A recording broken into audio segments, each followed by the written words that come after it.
안녕하세요. 저는 바이오 및 뇌공학과 신경과학 연구실에서 박사과정 중인 학생 김래영입니다. 저는 사이토카인과 인터페론 패밀리에 대해 발표하려고 합니다.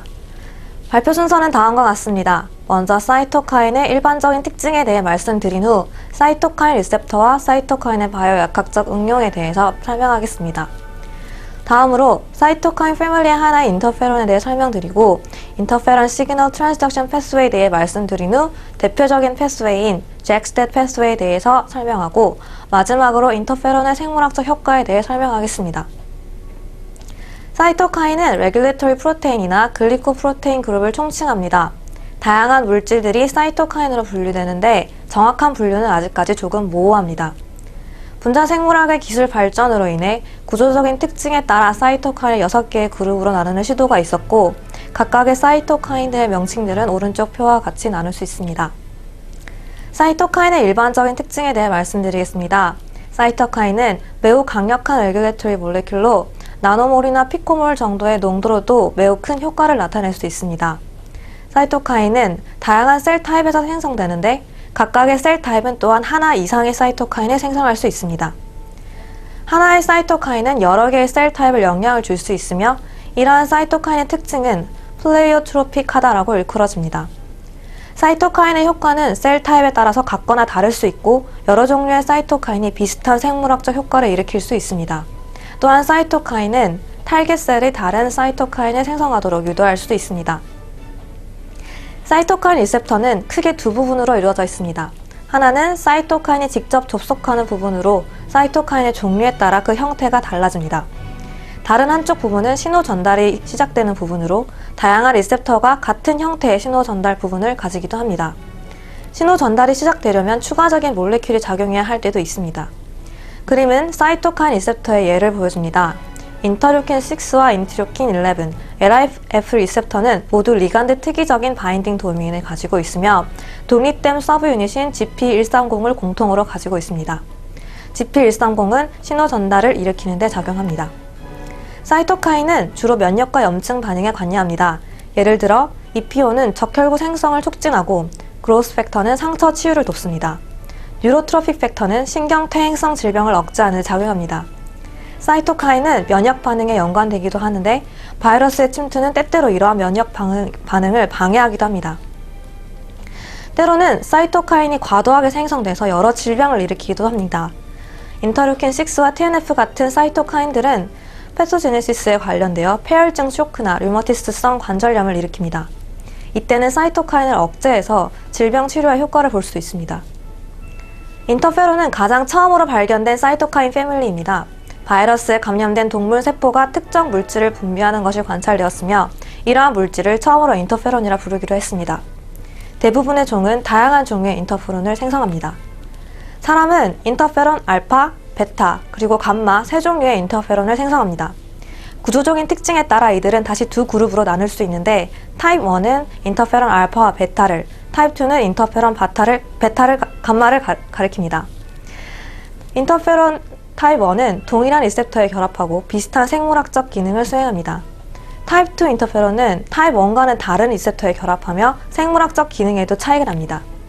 인터페론은 대부분 면역 반응에 작용하는데 바이러스가 침투했을 때 세포 저항을 촉진합니다. 또한 인터페론은 면역 기능과 세포 성장을 조절하며 특정 종에서는 임신 초기 지속을 조절하기도 합니다. 다른 사이토카인과 마찬가지로 인터페론도 신호 전달 체계에 따라 작용합니다. 인터페론이 세포 표면의 리셉터에 결합하면 신호 전달이 일어나고 생성물은 진 익스프레션의 조절 인자로 ISR이라 불리는 부분에 결합해 항바이러스 반응과 면역 체계를 조절하는 진 프로덕트가 생성되게 됩니다. 잭스텟 패스웨이는 다양한 사이토카인에서 신호 전달을 조절하는 데 중요한 역할을 수행합니다. 잭은 자누스 카이네이즈를 말하는데 프로테인 타이로신 카이네이즈 패밀리로 두 개의 액티브 사이트를 가집니다. 잭은 사이토카인 리셉터의 세포 내 부분과 결합하고 사이토카인이 리셉터로 결합할 때까지 불활성 상태를 유지합니다. 스텟은 세포질 단백질로 신호 변환과 트랜스크립션 액티베이터로 작용합니다. 잭스텟 패스웨이는 다양한 종류의 잭과 스텟의 조합이 있고 각각의 신호 전달 체계 사이가 연관되어 있기도 합니다. 잭스텟 패스웨이의 신호 전달은 다음과 같습니다. 사이토카인이 리셉터에 결합하면 리셉터 다이머라이제이션이 일어나고 잭이 리셉터 가까이로 이동합니다. 이때 인산화가 다양하게 발생하는데 두 개의 잭은 서로를 각각 인산화시키고 리셉터의 타이로신 레지듀도 인산화가 됩니다. 잭은 또한 스탯을 인산화하며 이로 인해 활성화된 스탯은 해관으로 들어갑니다. 스탯은 인터페론과 사이토카인과 관련된 진의 익스프레션을 직접적으로 조절하게 됩니다. 인터페론의 생물학적 효과는 그 종류에 따라 다른데 타입 1 인터페론은 주로 항바이러스나 항암 인자로 작용하고 타입 2 인터페론은 타입 1 인터페론의 활성을 증폭시키거나 면역 감염 반응을 조절하고 매크로파지 활성에 관여하는 등 다양한 기능을 수행합니다.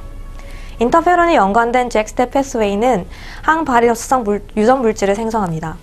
이 물질은 대부분 효소이고 대표적으로 2,5-올리고 아데닐레이 신테스테이즈와 EIF2알파 프로테인 카이네이즈가 있습니다. 이 두 물질이 생성되는 신호 전달 체계에 대해 지금부터 설명드리겠습니다. 2,5-올리고 아데닐레이 신테스테이즈는 2,5-올리고 아데닐레이트를 생성하는 효소인데 이는 보통의 올리고 아데닐레이트가 3,5-포스포다이에스테르 링키지를 가지는 것과 다르게 2,5-포스포다이에스테르 링키지를 형성합니다.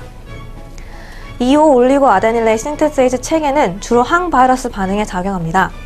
인터페론이 리셉터에 결합하면 이 신테세이즈가 생성되고 외부에서 들어온 바이러스의 dsRNA가 이 효소를 활성화시킵니다.